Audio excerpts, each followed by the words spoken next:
না, এবার আমরা একটা নেতা পেয়েছি বটে।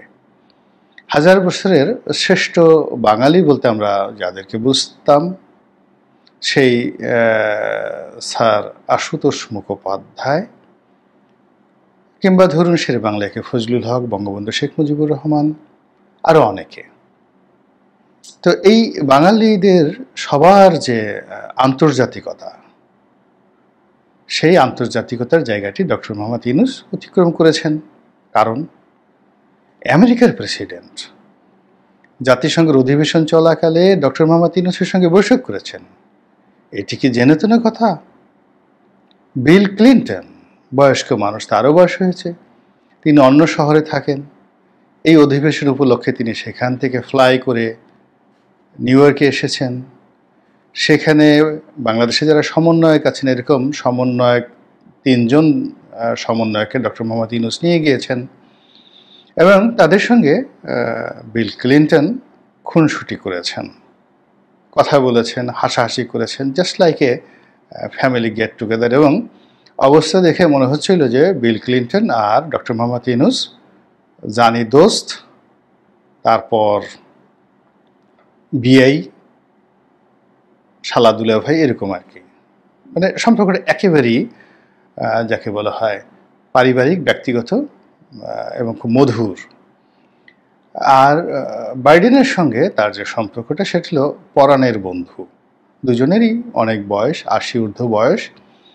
তো সেই 80 ঊর্ধ্ব বয়সে ডক্টর মোহাম্মদ ইউনূস তুলনামূলকভাবে সুস্থ। আর জনাব বাইডেন, তার কথার এখন ধারাবাহিকতা নেই। তিনি অনেক কিছু মনে রাখতে পারেন না, অনেকে চিনতেও পারেন না। তিনি নিজের স্ত্রীকে মনে করেন কমলা হ্যারিস, কমলা হ্যারিসকে মনে করেন নিজের স্ত্রী, এরকম ভুল করে ফেলেন প্রকাশ্যে। তো সেই বাইডেন সাহেব ইউনূস সাহেবকে জড়িয়ে ধরেছেন, অনেকটা চুমু দেওয়ার ভঙ্গিতে মুখের কাছে মুখ নিয়েছেন। এবং এই দৃশ্য দেখে আমরা যার পরনাই বিস্মিত, আনন্দিত, উদ্বেলিত এবং আবেগতাড়িত। এবং আমরা ইউনূসকে নিয়ে অনেক অনেক বড় স্বপ্ন দেখছি। আমরা মনে করছি ডক্টর ইউনূস টেলিফোন করলে হোয়াইট হাউসের যে কোনো কর্মকর্তা যে কোনো কাজ করে দিবেন।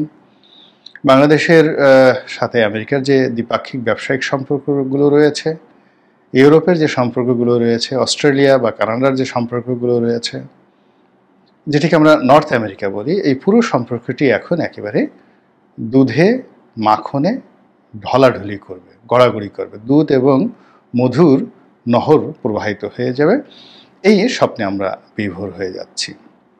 এখানে একটা বিষয় লক্ষণীয় হলো যে ডেমোক্রেটিক দল, যেটা ডেমোক্রেটিক পার্টি আমেরিকাতে, তাদের সঙ্গে ডক্টর ইউনূসের একটা ভালো সম্পর্ক আছে। এবং ডক্টর ইউনূস দীর্ঘদিন ধরে ডেমোক্রেটিক পার্টির একজন ডোনার হিসেবে তিনি পরিচিত। এক পেপার পত্রিকা এসেছিল, বিল ক্লিন্টন এবং তার স্ত্রী হিলারি ক্লিন্টন, তাদের একটা চ্যারিটি প্রতিষ্ঠান রয়েছে, ক্লিন্টন ফাউন্ডেশন। সেখানেও ডক্টর মোহাম্মদ ইউনূস বড় অঙ্কের একটি টাকা, অর্থ বিনিয়োগ করেছেন। এরপর হলো 3 নম্বর হলো যে আমেরিকাতে গ্রামীণ ব্যাংক আছে এবং সেই গ্রামীণ ব্যাংক বাংলাদেশের গ্রামীণ ব্যাংকের চাইতে তাদের ইনভেস্ট অনেক অনেক বেশি এবং বড়। যেমন ব্র্যাক অনেকগুলো দেশে আছে, কিন্তু গ্রামীণ ব্যাংক আমেরিকাতে অনেক বড় তাদের ইনভেস্টমেন্ট। তো এই সকল কারণে আমেরিকার যে লোকগুলো, অর্থাৎ জো বাইডেন, বিল ক্লিন্টন, এদের সঙ্গে তার আজকের সম্পর্ক নয়। তার কথা মতো হিলারি ক্লিন্টন বাংলাদেশে এসেছেন গ্রামীণ ব্যাংক দেখতে, বিল ক্লিন্টন নজিরবিহীনভাবে বাংলাদেশে এসেছেন।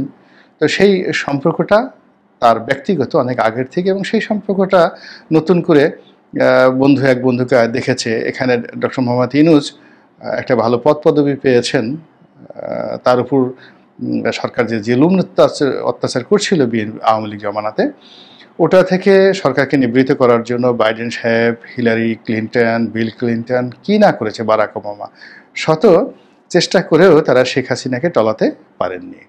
আর ডক্টর ইউনূসকে আসলে প্রকৃতির হাতে লাস্টে তারা ছেড়ে দিয়েছেন যে এ যদি বাঁচে তো বাঁচুক।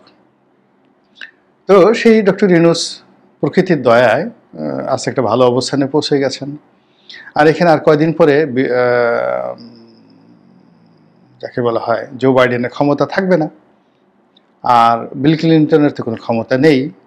এবং আপনি যদি আমেরিকাতে যান, আমেরিকার যে কোনো সাবেক প্রেসিডেন্টকে আপনি আনতে পারবেন, কথা বলতে পারবেন, দে আর ভেরি ফ্রেন্ডলি, এবং ওখানে টাকা দিলে একটা নির্দিষ্ট পরিমাণের ফি দিলে যে কোনো বড় বড় বক্তাকে আপনি সেখানে নিয়ে আসতে পারেন।